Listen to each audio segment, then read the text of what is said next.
चला तर मग आज खूप दिवसांनी व्हिडिओ पोस्ट करते, काही कारणास्तव आपले व्हिडिओ येत नव्हते त्याबद्दल माफ करा। पहिले जस आपल्या व्हिडिओला सपोर्ट करत होता तसाच आताही सपोर्ट राहू द्या अशी मी आशा करते।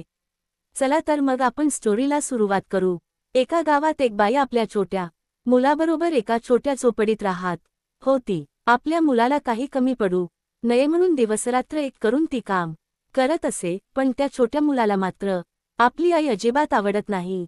तो तिचा तिरस्कार करत असतो, कारण तिला एक डोळा नसल्यामुळे ती भेसूर दिसत असते। आईला तो शाळेतही येऊ देत नसतो। एकदा एका कार्यक्रमासाठी आईला शाळेत जावे लागते, पण तिला बघून कुठे तोंड लपवावे हे मुलाला कळत नाही। रागाचा एक कटाक्ष टाकून तो तिथून पळून जातो। घरी आल्यावर तो आईला प्रचंड बोलतो, कशाला आली होतीस शाळेत? आता माझे मित्र मला चिडवतील, मी उद्या शाळेत कसा जाऊ? तुला एक डोळा का नाही? मला तू अजिबात आवडत नाहीस, वगैरे वगैरे। आई काहीही बोलत नाही। आपण आईला खूप बोललो याचे मुलालाही काही वाटत नाही। रागाने तो नुसता धुमसत असतो। आईशी काहीही न बोलता जेवतो आणि झोपतो। रात्री कधीतरी त्याला जाग येते, तर आपल्या मुलाची झोपमोड होऊ नये अशा दबक्या आवाजात त्याची आई रडत असते, पण त्याचेही त्याला काही वाटत नाही। एका डोळ्याच्या आपल्या आईचा त्याला अधिकच तिरस्कार वाटायला लागतो। त्या क्षणी तो निर्णय घेतो, शिकून खूप मोठे व्हायचे आणि इथून बाहेर पडायचे। त्याप्रमाणे तो खूप अभ्यास करतो, उच्च शिक्षणासाठी मोठ्या शहरात येतो, नामवंत विद्यापीठातून पदवी मिळवतो, मोठ्या कंपनीत मोठ्या हुद्द्यावर काम करू लागतो। एका सुंदर मुलीशी त्याचे लग्न होते। त्याला एक मुलगा एक मुलगी होते। आता त्याचे कुटुंब पूर्ण होते, कारण हे सुंदर चित्र बिघडवणारी एका डोळ्याची त्याची आई तिथे नसते। तो तिला जवळजवळ विसरून गेलेला असतो, अतिशय सुखात असतो। एक दिवस त्याच्या घराचे दार वाजते।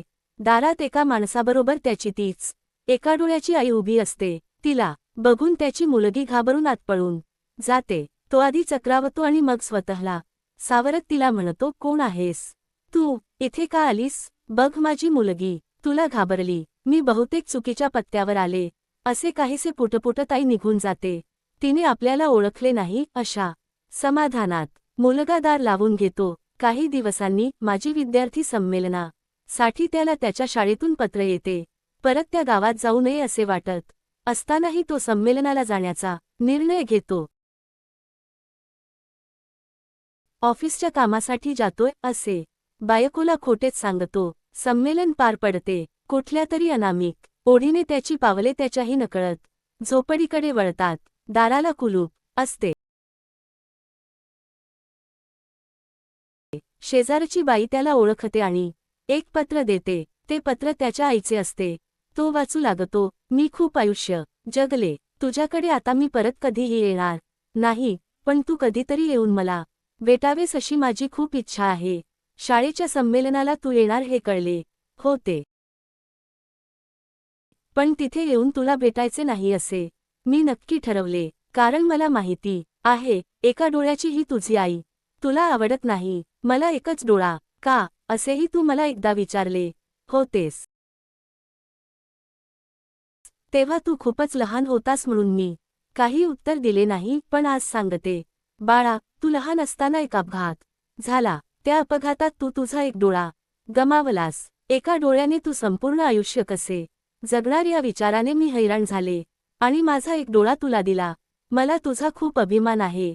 तू मला जे बोललास किंवा माझ्याशी जसा वागलास त्यासाठी मी तुझ्यावर अजिबात रागावलेले नाही। तुझे माझ्यावर खूप प्रेम आहे असाच विचार मी करते। कधी काळी माझ्या भोवतीभोवती खेळणारा तू मला नेहमी आठवतोस। पत्र वाचून मुलगा ढसढसा रडू लागला।